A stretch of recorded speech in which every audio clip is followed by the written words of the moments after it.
Kembali lagi dalam Buletin Jabar pemirsa. Pemerintah melalui Kementerian Pemberdayaan Perempuan dan Perlindungan Anak menetapkan tanggal 23 Juli sebagai Hari Anak Nasional.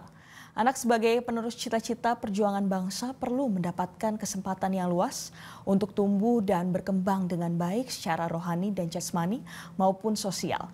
Meski begitu, di Hari Anak masih terdapat sejumlah permasalahan terkait dengan kesejahteraan anak, di mana kali ini jurnalis Metro TV Sheha Al-Hadar dan juru kamera Ridwan Bima akan membahas bagaimana pandangan warga soal perhatian terhadap anak saat ini.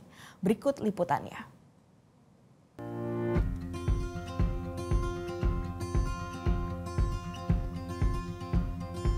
Pemirsa, pemerintah melalui Kementerian Pemberdayaan Perempuan dan Anak menetapkan 23 Juli sebagai Hari Anak Nasional. Sejarah Hari Anak Nasional ini sudah dimulai sejak tahun 1979 di saat pemerintah menetapkan Undang-Undang Nomor 4 Tahun 1979 tentang kesejahteraan anak. Undang-undang ini dibuat untuk memastikan kesejahteraan anak dan anak sebagai penerus cita-cita bangsa ini harus terjamin kesejahteraannya, kemudian kehidupan sosialnya baik di bidang rohani dan juga jasmani. Nah pemirsa, namun saat ini masih terdapat sejumlah permasalahan yang mencakup anak-anak. Di antaranya misalnya ada di bidang gizi dan kesehatan. Karena sampai saat ini pemirsa, 21,5% balita di Indonesia masih mengalami stunting.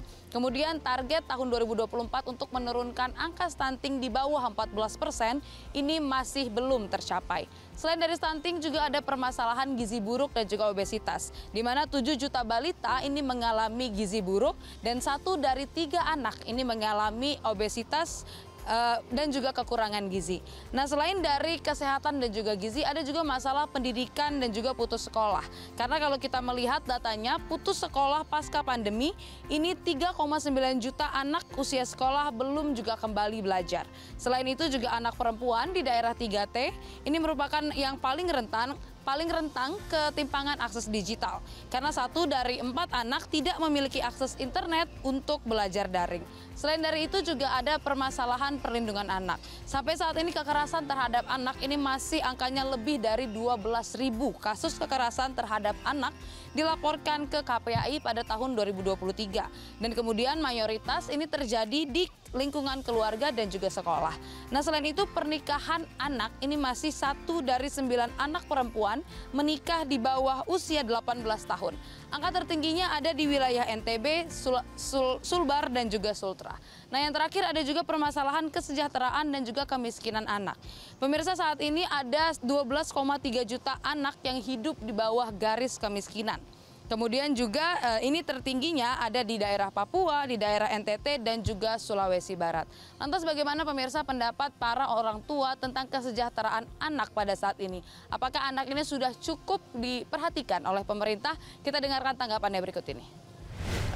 Sudah cukup memperhatikan anak sih, tapi saran saya sih untuk lebih ini lagi kayak peraturan-peraturan soal anak itu lebih diperkuat lagi aja. Kayak sekarang kan banyak banget ya kayak geng-geng motor kayak gitu bertebaran, lebih diperhatikan aja dan diperketat aja sih untuk aturan. Dan untuk sekolah juga kayak soal biaya sih lebih diperhatikan aja sih.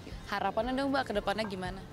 Harapannya sih semoga itu kembali lagi lebih memperhatikan untuk anak-anak dan untuk anak-anak sendiri pun juga soal gadget. Mudah-mudahan sih para orang tua lebih ini care lagi ya untuk soal gadget, karena sekarang tuh banyak banget anak-anak pada pegang gadget gitu. Jadi saran saya mudah-mudahan kedepannya lebih entah ada kegiatan apa gitu pemerintah, jadi biar berkurang gadgetnya.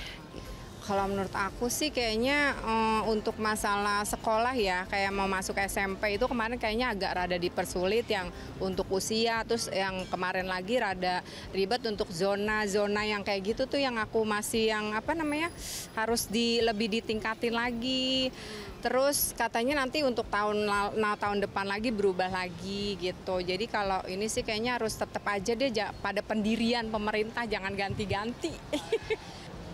Sepertinya udah mulai memperhatikan. Kan sekarang udah ada yang namanya makanan sehat ya. Setiap sekolah itu udah bisa merasakannya. Betul. kebetulan anak saya juga kemarin bisa mendapatkan itu dari pemerintah dan semoga itu tetap dipertahankan dan lebih menyeluruh untuk mendapatkan makanan gizi gratis itu. Oke, baik. Ibu, harapannya Ibu ke depannya gimana? Harapannya ya semoga anak-anak Indonesia ini menjadi anak-anak yang generasi untuk kedepannya lebih bagus.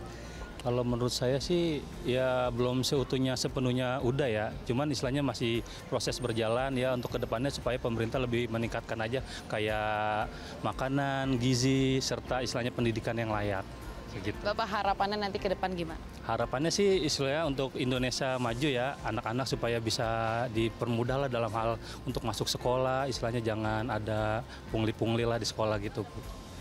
Pemirsa, dari sejumlah orang tua yang kami temui ini kurang lebih memang tanggapannya sama, di mana saat ini pemerintah sudah cukup memperhatikan anak, apalagi sudah ada beberapa program pemerintah yang memang ditujukan untuk anak dan membantu anak-anak untuk mencapai generasi emas tahun 2045.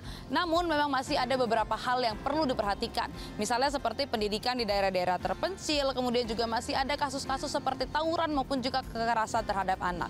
Dan harapannya di Hari Anak tahun 2025 ini tentunya anak-anak Indonesia ini dapat terus berkembang dan juga dapat lebih mudah untuk mengakses pendidikan dan juga hal-hal yang mereka butuhkan dan kesejahteraan anak makin terjamin. Dari Jakarta, Syahal Hadar, Ridwan Bima, Metro TV. Jelajahi cara baru mendapatkan informasi. Download Metro TV Extend sekarang.